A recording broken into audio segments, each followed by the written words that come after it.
변호사님, 상속 사건을 보면 공동 상속인 중 한 명이 분할 협의서에 서명하지 않거나 인감증명서를 안 주는 경우가 정말 많더라고요. 이런 경우 상속 절차가 아예 멈추는 건가요? 이 부분은 의뢰인들께서 가장 많이 오해하시는 부분인데요. 공동상속인 중 한 명이 협조를 거부한다고 해서 상속 절차 전체가 중단되는 것은 아닙니다. 물론 누가 어떤 재산을 가져갈지 정하는 분할 협의는 상속인 전원의 동의가 필요하기 때문에 한 사람이라도 서명을 거부하면 협의 분할 방식으로 마무리하기는 쉽지 않습니다. 다만 상속인 확인을 위한 서류 발급이나 재산조회, 상속재산 파악 같은 절차는 다른 상속인의 협조 없이도 진행할 수 있는 경우가 많습니다. 실무에서는 협조를 기다리며 시간을 보내기보다 먼저 확보할 수 있는 자료를 정리하고 절차를 진행하는 것이 분쟁 해결에 훨씬 도움이 되는 경우가 많습니다. 그러면 공동 상속인 한 명이 계속 버티면 구체적으로 어떤 절차까지는 혼자 진행할 수 있나요? 대표적인 예가 부동산인데요. 많은 분들이 분할 협의서가 없으면 상속 등기 자체가 안 된다고 생각하시는데 사실 법정 상속분에 따른 공동 상속 등기는 상속인 한 명만으로도 신청이 가능합니다. 물론 이렇게 한다고 해서 종국적으로 법정 상속분대로 분할되는 것은 아닙니다. 법정 상속분대로 분할하는 것이 불공평, 부당하다고 주장하는 상속인은 상속재산 분할 심판을 청구할 수 있습니다. 한편 법정 상속분대로 하지 않고 특정 상속인 단독 명의로 혹은 법정 상속분과 다른 지분으로 이전하려면 상속인 전원의 합의나 법원의 상속재산 분할 심판이 필요합니다.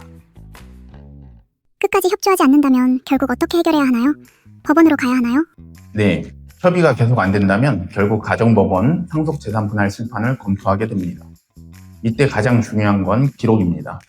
문자나 카카오톡, 이메일, 내용 증명 등으로 협의를 시도한 흔적을 남겨두시는 게 좋습니다. 법원은 누가 옳다는 주장보다 어떤 자료와 기록이 있느냐를 더 중요하게 봅니다. 그래서 재산 목록, 협의안, 연락 기록, 상대방의 거부 정황 등을 미리 정리해두면 협의가 되더라도 도움이 되고 협의가 결렬되면 바로 법원 절차로 이어갈 수 있습니다. 결국 상속 분쟁의 핵심은 기다리는 것이 아니라 기록을 만들고 절차를 진행하는 것입니다. 재판을 하게 되면 법정 상속분과 다르게 결정되기도 하나요? 네, 그런 경우도 있습니다. 여기에서 등장하는 개념이 바로 기여분과 특별수익입니다. 기여분은 공동상속인 중에서 피상속인을 특별히 부양했거나 피상속인의 재산 유지 증가에 특별히 기여한 경우에 인정됩니다. 기여분이 인정되는 상속인은 본래의 법정 상속분보다 더 받게 되는 것입니다. 특별수익은 돌아가신 분이 생전에 특정 상속인에게 재산을 미리 준 경우를 말합니다. 이미 상속재산의 일부를 먼저 받은 것으로 볼 수 있기 때문에 상속재산을 나눌 때 이를 반영해 상속분을 조정하게 되지요. 정리하면 공동 상속인 한 명이 협조하지 않아도 상속 자체가 멈추는 건 아니고 단독으로 할 수 있는 절차를 먼저 진행한 뒤 필요하면 가정법원 심판으로 넘어가는 게 중요하다는 말씀이시군요.